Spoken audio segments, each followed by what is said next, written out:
Students, today's topic is Imtiaz Dharker's poem Purdah.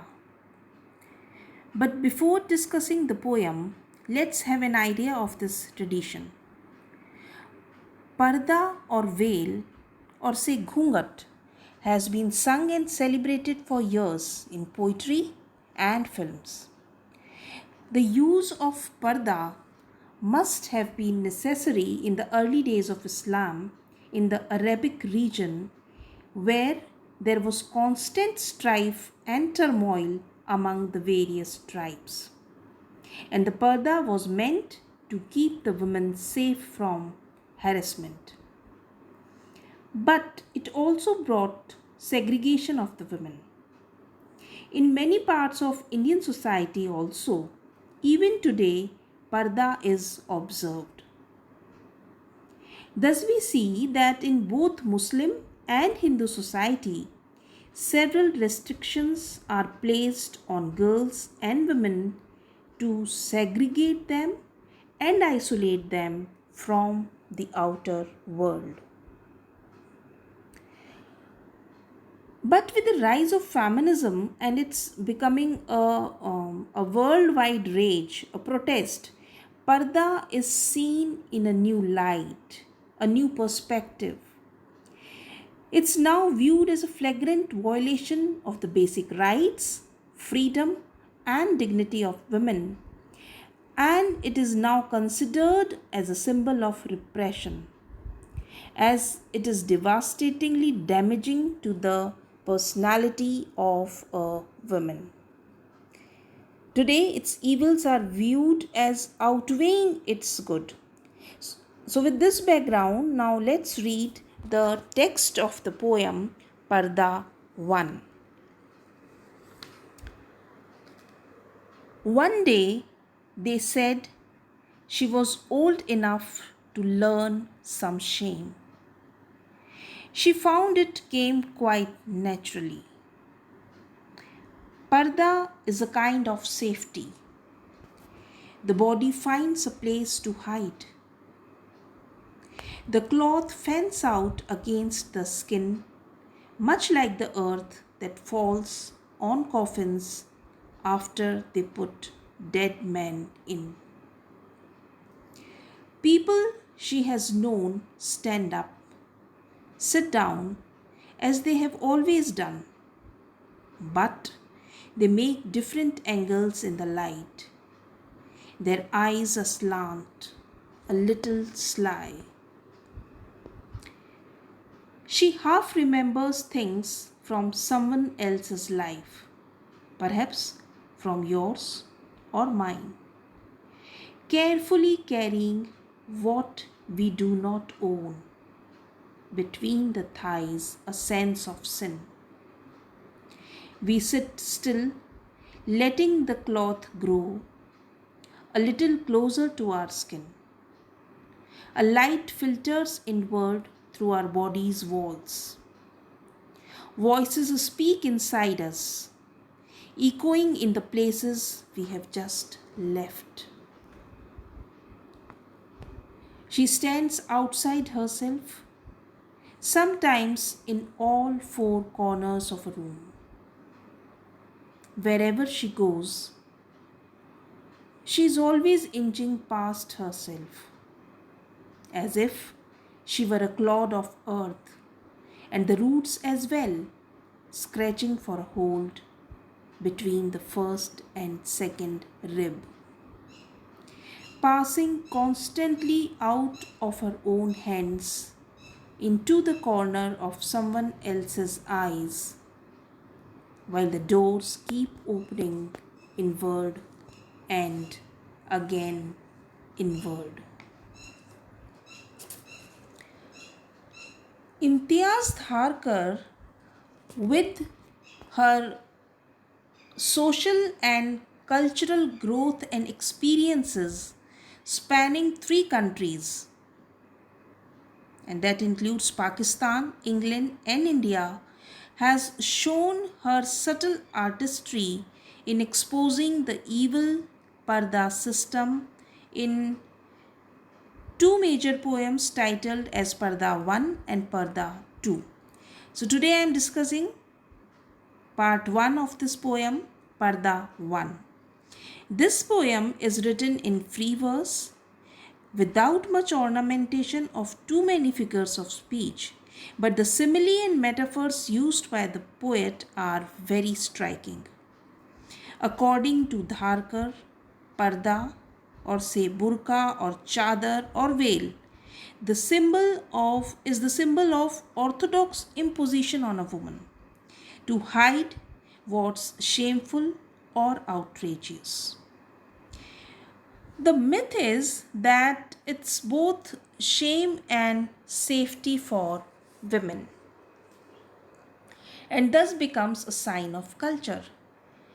But for men, it sustains their position as the signifier in the power pyramid of patriarchy, a structure constituted by male power paradigms, tightens on the female persona of the poem by making them learn shame to be a part of their growing up. So, in this way, Purdah 1 is a discreet protest or say rebellion and an eloquent criticism of the tradition of veil strictly sanctioned and imposed on Muslim women.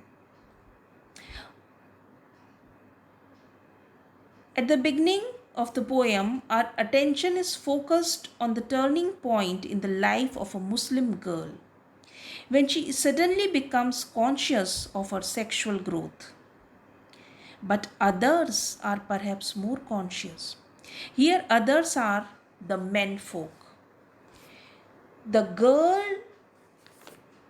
suddenly attracts the attention of people around. People around means the men around. In a conservative society, with its emphasis on the preservation of modesty and honor, the natural reaction of people is that a girl should be taught some shame. She should behave according to the decorum befitting for a young girl to behave. They noticed that she was old enough to learn some shame. This involves teaching her to behave with proper shyness and caution.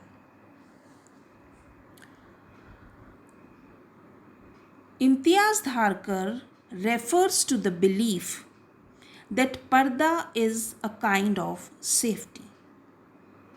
It is believed to be a kind of protection at this stage in life, particularly when a girl is growing up. It is a protection against undesirable reactions from people, a way of curbing the possibility of unwanted attention. It is something to preserve the purity of the person as it checks the arousing of desire in the minds of those who see the young girl. Means to save herself from the perverse mind of the other, the man, she has to cover her body and face. So, although in its wildest sense, it offers security, but Imtiaz knows that the security is not always of the cocoon or the mother's womb, but also of prison cell. And she criticizes the negative effects of the Purdah in this poem, because it can deny a young woman the opportunity to seek learning and enlightenment and result in a deadening of the intellect. Purdah acts like a cover on the intellect, just as the earth thrown into a grave covers up the dead person and cuts him off from the outside world of experience, from the outside world of existence. The cloth fends out against the skin, much like the earth that falls on coffins after they put the dead man in. So she is like a dead man. The young girl is like a, or that woman is like a dead man who is inside the parda. The simile very effectively conveys that the parda can kill the potential in the mind of the young woman by cutting her off from the outside world. And then it covers a dead mind. The parda acts as a wall between the woman and the world. A light filters inward. A light filters inward through our body's walls. Voices speak inside us, echoing in the spaces we have just left. Further, in the poem, we see that the young woman has a store of impressions gathered about the experiences of other women. She is acutely conscious of the physical aspect and the potential of sin associated with it. A sense that does not trouble women who have always lived within the bounds of Muslim norms of propriety. The young woman's sense of mystery associated with sex is associated with a sense of guilt. She goes about carefully carrying what we do not own between the thighs, a sense of sin. Thus, she was made very self conscious, and she constantly submits herself to her own scrutiny, examining all aspects of herself, her personality, all her actions. It seems as though her personality becomes fractured. Dharker writes, she stands outside herself, sometimes in all four corners of a room. She very aptly brings out the division of a young woman's personality in the simile, comparing the woman to a clod of earth. She is a deadened mind and body. At the same time, in her effort to compose herself and seek stability and balance in her personality, within herself, she is compared to the root of a plant trying to get a hold on the clod of earth between the ribs of the deadened person under the parda. Wherever she goes, she is always inching past herself, as if she were a clod of earth, and the roots as well scratching for a hold between the first and second rib. Her actions are not the objects of her own scrutiny alone. Other people also scrutinize her. They observe her with cunning eyes, and in this way, her seclusion grows, cutting her off further from the outside world, while doors keep opening inward and again inward. The young woman is placed in an environment of seclusion, suggested by the image of doors opening inward, and the seclusion closes in upon her intellect and personality as well, which are denied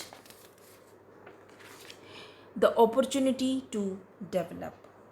Thus, we see that the poem does not voice a direct criticism of specific norms drawn from religious books, but it carries in it a discreet rebellion against the practice of parda by describing its damaging effect on the psyche of a young woman.